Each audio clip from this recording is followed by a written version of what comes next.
Well, hello again, Park Hills. It's Good Friday. There's a lot going on that day, so let's just jump right in. If you don't mind, we're going to go right to our keynote that we've been following and kind of walk through the events of Friday itself. So, as you remember, perhaps what I said yesterday was that they're in the garden. We don't know what time, but Jesus is arrested. We could say as early as 1 or 2 a.m. in the morning on Friday morning. He's taken away. Now, Annas is Caiaphas's father. Now, Annas and Caiaphas had kind of gone back and forth as the high priest over a number of years before this. So Annas gets his first crack at it, discussing things with Jesus. And there's a chance that Caiaphas wanted him to do this so that Caiaphas had good legal ground to stand on as he deals with it. And then, from there, there's a couple of disciples that follow Jesus to Caiaphas's residence, which is, I almost said palace, but it's not a palace. It's a larger house that the high priest would have lived in.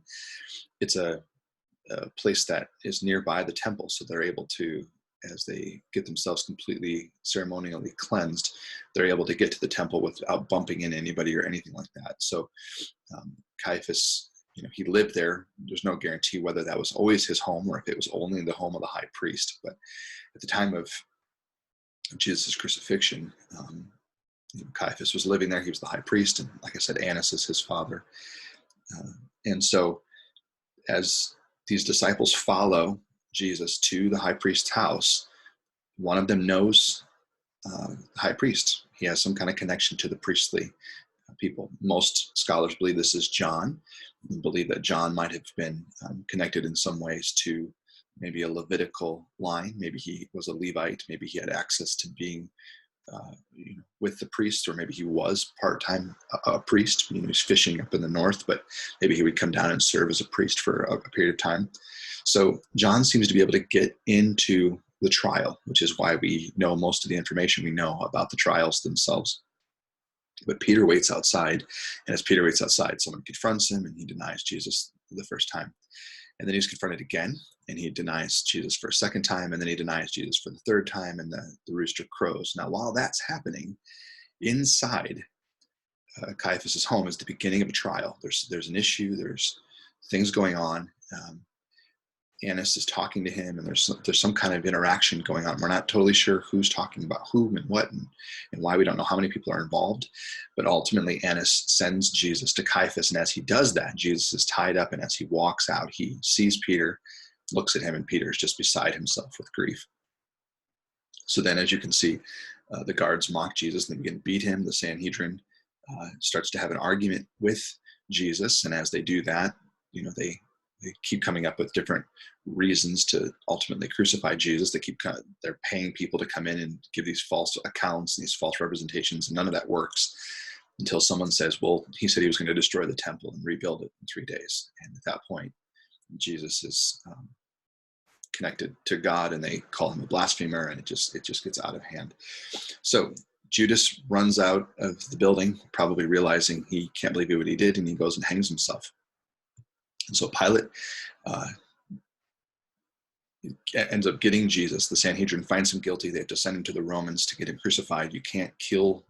The Jews had no right to kill someone. They had to actually have a Roman government official say that he deserved to be killed. And so Pilate questions him. And as Pilate's questioning him, you can imagine the crowds are starting to gather. The religious leaders are starting to get people riled up against Jesus. They're saying he's a blasphemer. I know that you were excited about him a couple of days ago, calling him the king, but no king, no Messiah would ever claim to do the things that Jesus is claiming to do. And they're completely misunderstanding the Old Testament. They're completely misunderstanding what was really said about the Messiah. But all that to say, they're stirring up the crowds and getting things crazy. Pilate doesn't know what to make of him. And you're going to see this in the book of Acts. We just studied that over the last couple of months. And you see that the Roman officials don't know what to make of the Jewish people. And then so they send them, any Paul or Peter, they send them then to a Jewish official to see what's going on. And so it's basically the same thing that happens here. Pilate questions Jesus, doesn't know what to make of him. So he sends him to Herod Antipas, who isn't a king. He's the son of Herod the Great. Herod the Great was a king. Antipas is a tetrarch, meaning the kingdom has been broken into 4 parts, and he controls one part of it, and his main part is Galilee and Perea. And Galilee, obviously, is where Jesus has been doing most of this work. And so Herod's been trying to connect with Jesus for a while. So he's excited to meet him and see him and kind of get a feel for what Jesus is really all about. And so as Herod talks to Jesus, he doesn't know what to make of him either. I will also add that Herod was probably a crazy person based on some other writings about him. Herod Antipas is a crazy person. He had killed John the Baptist. Now he has a chance to kill Jesus. He's going to have a chance to kill Peter and a number of other disciples, in the weeks and years to come after the crucifixion. So he sends him back to Pilate. Pilate offers to release Jesus, but the crowd wants Barabbas instead. There's been a lot made of that. Who is Barabbas? Why would Barabbas be released? Well, Barabbas was an insurrectionist. He was someone who would sort of push back on the Romans. So there's a chance that the Jews liked him anyway. Yes, the movies usually portray him as a crazy man, and he probably was a little bit nuts. But if you had a choice between somebody who was claimed to be a blasphemer, the Sanhedrin that decided one man was a blasphemer, or someone who was fighting for the freedom of the Jews from the Romans, of course, they're going to choose Barabbas. Why wouldn't they? So the Roman soldiers are trying to find a way to not kill Jesus. Pilate's trying to get himself off the hook based on the conversation he'd had with his wife earlier in the morning. And so the Roman soldiers flog Jesus. And all of this is happening early in the morning. 9, 10 a.m. is basically when all this is starting to go down, because based on the Gospels, we know that Jesus is on the cross by noon. And most scholars have pointed out that if you were going to be crucified, you had an hour to sort of appeal the decision. So there's a chance that Jesus was walking the streets for almost an hour with the cross before sending him, being sent up to Golgotha to actually be crucified. And so there's a chance that this is all happening super early in the morning, and 8, 9 a.m. And then the floggings could have happened 9 or 10. And you'll see in a map in a second how all this is possible to make these transitions really quickly. But the Roman soldiers flogged Jesus and put a crown of thorns on his head. And I think Pilate hopes that this is enough, that the Jews are going to be satisfied with this. So he questions Jesus. And my map here says for the first time, but he questions Jesus for the second time, and at that point he realizes he's got nothing to do, and he sends Jesus to be crucified. Okay, now he hands him over to be crucified. The Roman soldiers begin to mock him. They lead him out to be crucified. At one point, Jesus is so beaten up. If you've seen The Passion of the Christ or any of the other movies about the crucifixion, his body was ripped apart. Possibly even organs were showing. That's how messed up his body would have been based on the cat of nine tails and the floggings and beatings and all the things he's taken. So as he collapses, they pull a man out of the crowd, Simon of Cyrene, who, based on his location, Cyrene, and based on some of the other accounts, there's a really good chance that he was African. And so Simon carries the cross for a little while, and the women stand back in the distance and watch this whole thing get played out. So Jesus is placed on the cross, like I said, right around noon, and they offer wine with gall with him, but he refuses it because he's staying true to what has been said and what was prophesied about him not accepting some of these things. Pilate puts a sign on his cross, and Jesus is lifted up and crucified.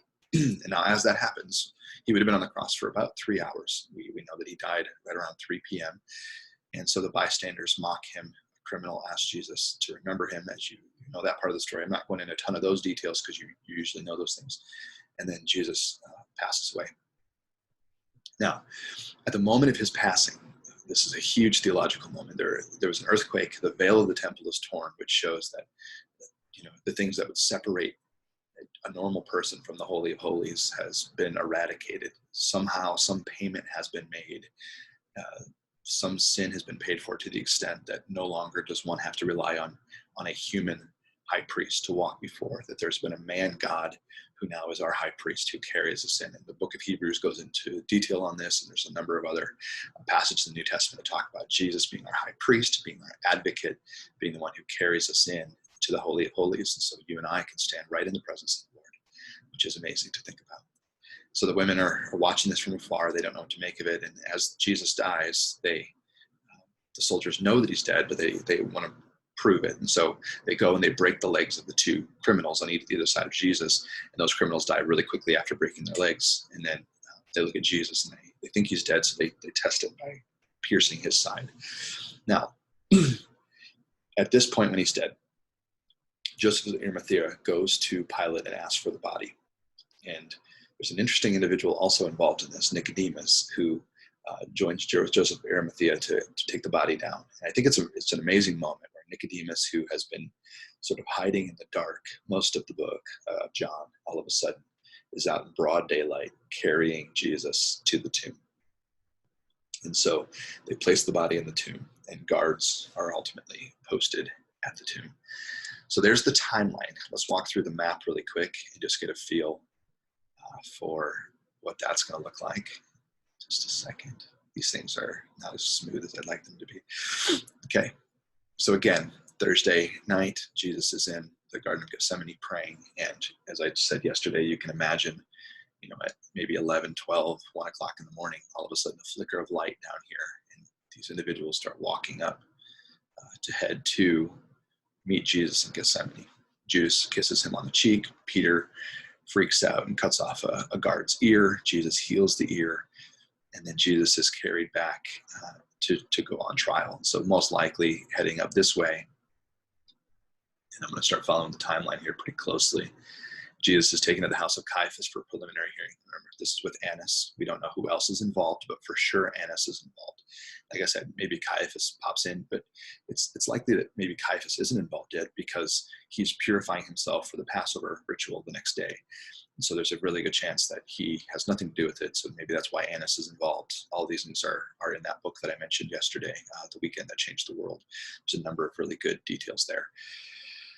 So starting to follow this here, okay? So number 4, Jesus is questioned until some point early in the morning, possibly even before the sun rises. The Sanhedrin is called together, and Jesus is before the Sanhedrin, which would have been right here at the edge of the temple.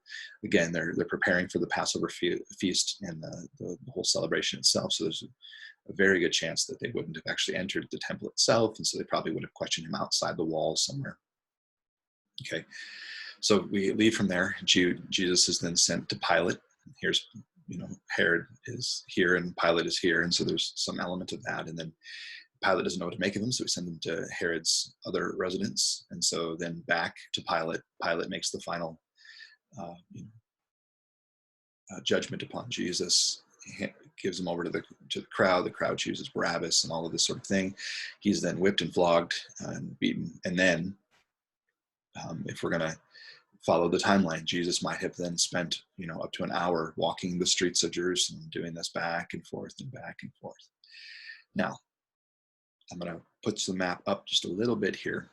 You'll see that the city walls, there's some debate as to which walls were open and finished and which ones weren't at the time of Jesus. Herod Antipas's grandfather, Herod the Great, had begun to rebuild a lot of these walls and the temple itself years ago. So some of these things were still under construction, some of them aren't. For example, if you were to go down, it's just kind of a Bible history nerd moment, but this is the western wall of the Temple Mount, and there's currently caves down here underneath the city of Jerusalem that you can get to, called the Western Wall Caves, or the Western Wall tunnels.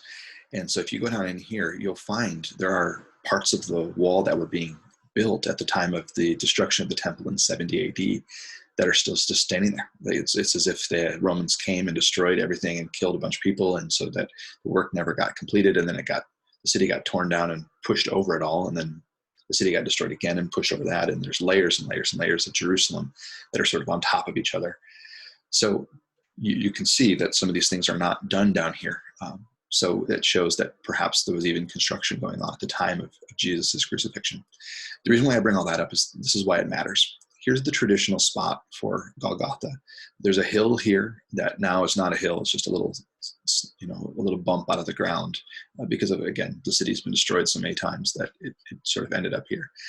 This makes sense that it could have been this location right here. But there's another spot here, and most have pointed out this is not possible, and I don't disagree with them. There's a really good chance that it's not possible. But the fact that this wall here, you'll see at the top of the map here, wasn't built until 41 to 44, and then it was ultimately completed later. This would have been wilderness. And so there was a scholar who was an evangelical late 19th century, who was looking in Jerusalem, and he found a hill here that looks like a huge skull. And so he was convinced this is Golgotha.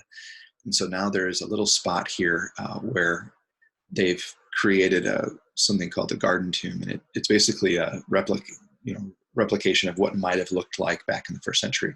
It's the tombs don't quite line up, and the fact that the hill looks like a skull is really compelling, but there's no guarantee that that's the place. And so they would say this isn't probably the spot, but we're just showing you what it looks like. But there have been a number of people over the years who've said it might be. We just don't know. But the traditional spot is this. And so you just imagine Jesus walking the streets, Jesus heading out this gate, and outside the city walls, we know that much from the Gospels. And again, these city walls wouldn't have existed yet. So this is all wilderness, so to speak. So Jesus is taken out, and alongside the road, he's crucified on a hill. And this is where his death happens. Now, he would have been taken off the cross and then taken to a tomb. And there's a tomb nearby here that most have said maybe this is where this whole thing is. But you have to understand, if you were to go to Jerusalem today, all of this is buried. There's just no way to tell exactly the ideal location, the perfect location of where all this stuff happens. I wish it was better, but it's just not. Maybe, after years and years of digging, maybe they'll find stuff that'll prove it. But regardless, there's a massive church on this location that's kind of broken up between 6 different major churches in the world who all don't agree with each other. And it's a thing, but it's called the Church of the Holy Sepulchre, and that's where a lot of these things are sort of celebrated and honored.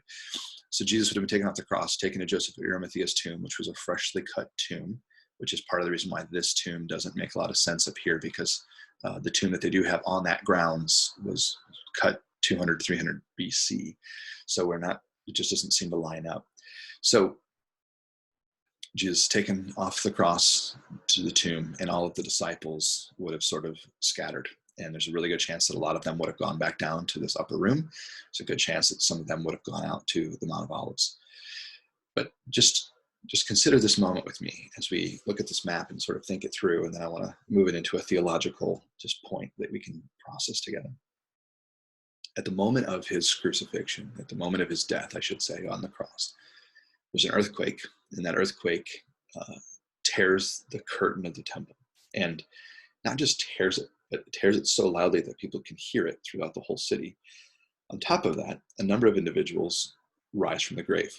Now, there's been some debate as to where this would have happened, but imagine with me, remember what I said a couple days ago about the Messiah coming back to the Mount of Olives. Imagine with me if the people buried on the Mount of Olives, some of them were believers in the Lord, and all of a sudden the Lord dies and he frees them from their sin, and so they stumble out of their graves and they begin to walk around the city. Well, that says something, doesn't it? It says that Jesus really is the power over sin and death, that he has every capability to destroy death in its place and to stop it from doing what it's been doing since the beginning of time, which leads us into a whole bunch of discussions about just what Jesus was accomplishing on the cross. And we're going to cover some of these things at Easter on Sunday. But him dying for our sins is the most important thing for you and I. What he did on the cross is the layers of significance to it. I can't fully get into detail here, but there's so much more going on. He frees us from our sin, and we should be grateful for that. But he also conquers sin and death and a number of other things and rights the world. He makes things right. He takes his place as king.